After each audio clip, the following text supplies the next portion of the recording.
जय हिंद दोस्तों। मैं कार्तिक कुमार स्वागत करता हूँ सभी का आपके अपने YouTube चैनल मेरा गांव मेरा देश लाइव न्यूज़ पर।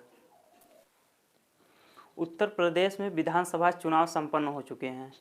ऐसे में तमाम प्रत्याशी अपने जीत की घोषणा के बाद अपने घरों पर हर्षोल्लास के साथ जीत की खुशियां मना रहे हैं। लेकिन जो हारे हैं वह चंद फूलों के साथ अपने घर पे मातम मना रहे हैं। हालांकि विधानसभा चुनाव में किसी के खाते में जीत तो किसी के खाते में हार आना तय था। लेकिन आज हम बात करने वाले हैं जौनपुर ज़िले में जो 9 विधानसभा सीटें हैं उसके बारे में। वहाँ पर किसने जीत दर्ज की और किसके झोली में हार का फूल गिरा, इसके बारे में हम पूरी तरह से बात करेंगे। तो हम पहली सीट पर बात करने वाले हैं जौनपुर शहर विधानसभा क्षेत्र की। जौनपुर शहर विधानसभा क्षेत्र सीट संख्या 73 से भाजपा प्रत्याशी गिरीश चंद्र यादव ने 97,136 वोट प्राप्त कर जीत हासिल की।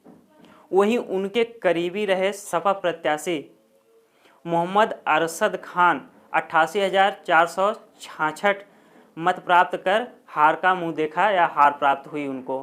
तो इन दोनों के बीच कांटे की टक्कर रही, लेकिन रुझानों में हमेशा से गिरीश चंद्र यादव जी आगे रहे और उन्होंने आखिरी तक अपनी बढ़त बनाए रखी और जीत दर्ज की। वहीं बात करें जौनपुर से मढ़ियाओं विधानसभा क्षेत्र सीट संख्या 370 की, तो डॉक्टर R.K. पटेल भाजपा सहयोगी दल से 76,007 मत प्राप्त कर विजय प्राप्त की।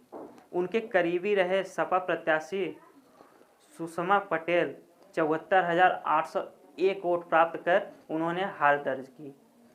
तो ऐसे ही लगातार बढ़ती रही इन दोनों की जो सपा प्रत्याशियों की जीत और हार का सिलसिला चुनाव की गिनती के वक्त भी चलता रहा। लेकिन उसके बाद अगली सीट की चर्चा करें तो जौनपुर जिले से केराकत विधानसभा क्षेत्र सीट संख्या 372 से रुझान के समय काफ़ी उतार चढ़ाव रहा। इन दोनों के बीच काफ़ी उतार चढ़ाव का माहौल बना रहा और प्रत्याशियों के बीच जो गहमा गहमी देखी गई वह हमेशा आगे और पीछे की रही। लेकिन उसके बाद आखिरी निर्णय सपा प्रत्याशी तूफानी सरोज, जिन्होंने 95,000 वोट प्राप्त कर वर्तमान विजेता भाजपा प्रत्याशी दिनेश चौधरी को शिकस्त दी। भाजपा प्रत्याशी दिनेश चौधरी ने 78,000 वोट प्राप्त करने के बाद अपनी हार सुनिश्चित कर ली। वहीं बात करें जौनपुर जिला के विधानसभा क्षेत्र जफराबाद की, जो सीट संख्या 371 में मतों के रुझान में काफ़ी करारे की टक्कर देखी जा रही थी। लेकिन जफराबाद से सुबह सपा के प्रत्याशी जगदीश नारायण राय ने अपनी जीत दर्ज की। हालांकि वहां चुनावों के माहौल में वहां रुझानों के मतों के जो हेर फेर में काफ़ी करारी टक्कर देखी जा रही थी, काफ़ी उतार चढ़ाव का माहौल बना हुआ था। लेकिन ऐसे में जगदीश नारायण राय जी ने अपनी जीत दर्ज कराई। उन्होंने 90,835 मत प्राप्त कर खुद को विजयी घोषित किया। वहीं उनके करीबी रहे भाजपा के प्रत्याशी हरेंद्र सिंह 85,580 मत प्राप्त कर लगभग 5,265 वोटों से पीछे रह गए। तो उन्होंने 5,265 वोट लगभग उनके खाते में कम आए और वो इस चुनाव को हार गए। उसके आगे बढ़ें तो हम बात करते हैं जौनपुर शाहगंज विधानसभा क्षेत्र की। शाहगंज विधानसभा क्षेत्र सीट संख्या 365 से निषाद पार्टी के रमेश सिंह चुनाव जीते। निषाद पार्टी जो गठबंधन के तौर पे काम कर रही है, उससे प्रत्याशी रमेश सिंह ने चुनाव जीत लिया। लगभग 7,843 वोटों से सपा के विधायक शैलेंद्र यादव ललई चुनाव हारे। ललई जी ने जो पहले भी यहाँ के विधानसभा के प्रमुख दावेदार माने जा रहे थे, वो इस चुनाव में जो अपनी पूरी तरह से पुरजोर कोशिश की थी, लेकिन वो इस चुनाव को हार बैठे। आगे 2017 में योगी की लहर चल रही थी, जो 2017 में योगी मोदी की लहर चल रही थी, वहाँ पर भी सपा प्रत्याशी ने इनको हार का मुंह देखना पड़ा था। सपा प्रत्याशी से इन्होंने हार खाई थी। हालांकि 4 बार के विधायक और 2 बार के मंत्री शैलेंद्र यादव ललई चुनाव इस बार हार चुके हैं। जौनपुर जिला के अगली सीट की बात करें, जो विधानसभा मल्हनी की सीट काफ़ी प्रसिद्ध और काफ़ी दावेदार क्षेत्र में मानी जाती है, काफ़ी दावेदार प्रत्याशी वहां पर उपस्थित थे। तो उस क्षेत्र की बात करें तो सीट संख्या 367, वहां से प्रत्याशी सपा प्रत्याशी लकी यादव जी ने 97,360 लगभग 97,360 वोट प्राप्त किए थे और जिन्होंने भारी मतों से खुद को विजयी बनाया, खुद को विजयी घोषित की। लेकिन वहीं उनके करीबी रहे भाजपा प्रत्याशी केपी सिंह ने 18,319 वोट प्राप्त कर चुनाव में अपनी हार दर्ज कराई। जो इन दोनों के बीच का गैप था, आप देख सकते हैं कि काफ़ी लंबा गैप था और कहाँ 97,000 और कहाँ 18,000 के अंतर में दोनों ने हार और जीत का जो मामला था वो दर्ज कराया।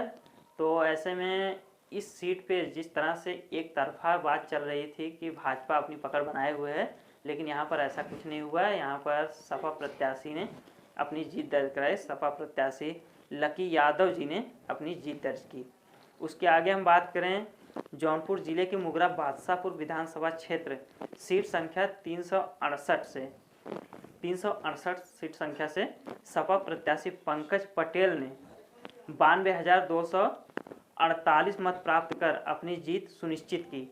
वहीं भाजपा के प्रत्याशी अजय शंकर दुबे ने 86,818 वोट प्राप्त कर वह इस चुनाव को हार गए। यहाँ पर सपा प्रत्याशी पंकज पटेल ने भारी मतों के साथ खुद को विजयी घोषित कर दिया। वहीं अगली सीट की बात करें, जो जिले में अगली सीट 9 सीटों में एक महत्वपूर्ण सीट है, जो जौनपुर जिले की मछली शहर विधानसभा की सीट है, जो सीट संख्या 369 क्षेत्र से भाजपा प्रत्याशी मेहिलाल गौतम जो 83,173 वोटों से वोट प्राप्त कर चुनाव हार गए। वहीं सपा प्रत्याशी डॉक्टर रागिनी सोनकर ने, जो सपा के प्रत्याशी एक महिला प्रत्याशी थी रागिनी सोनकर जी ने 91,660 मत प्राप्त कर भारी मतों से खुद को विजयी बनाया। उन्होंने 60,660 लगभग वोट प्राप्त किए और इन दोनों का अंतर आप देख सकते हैं किस तरह का है। तो उन्होंने अपनी जीत दर्ज कराई। जो रागिनी जी हैं वहाँ के मछली शहर के विधानसभा मछली शहर क्षेत्र से वो विजयी हुई हैं। वही जौनपुर की अगली सीट की बात करें तो जो बदलापुर सीट है, जो बदलापुर विधानसभा की सीट एक महत्वपूर्ण सीट जौनपुर जिले में मानी जाती है। वहाँ पर स्थित वहाँ की जो स्थिति थी काफ़ी गहमा गहमी में चल रहा था, लेकिन वहाँ के कुछ आंकड़े इस प्रकार हैं कि आप देख सकते हैं कि विधानसभा बदलापुर सीट संख्या 364 जो भाजपा के प्रत्याशी रमेश चंद्र मिश्रा जी थे, उन्होंने सपा प्रत्याशी ओम प्रकाश दुबे बाबा जी को उन्होंने भारी मतों से हरा दिया है। जो बाबा जी के बीच नज़दीकी टक्कर रही, काफ़ी गहमा गहमी का माहौल बना रहा, लेकिन सपा प्रत्याशी ओम प्रकाश दुबे बाबा जी ने 81,065 मत प्राप्त कर चुनाव हार गए। वहीं भाजपा प्रत्याशी रमेश चंद्र मिश्रा जी ने 82,391 वोट प्राप्त किए। जो रमेश चंद्र मिश्रा जी हैं 82,191 वोट प्राप्त करने के बाद खुद को विजयी घोषित किया। या खुद उस सीट पर, जो बदलापुर सीट की एक महत्वपूर्ण सीट है, वहां पर खुद को विजयी घोषित कर दिया, वहां की सत्ता को संभाला। ऐसे में किस तरह से उतार चढ़ाव का माहौल बना रहा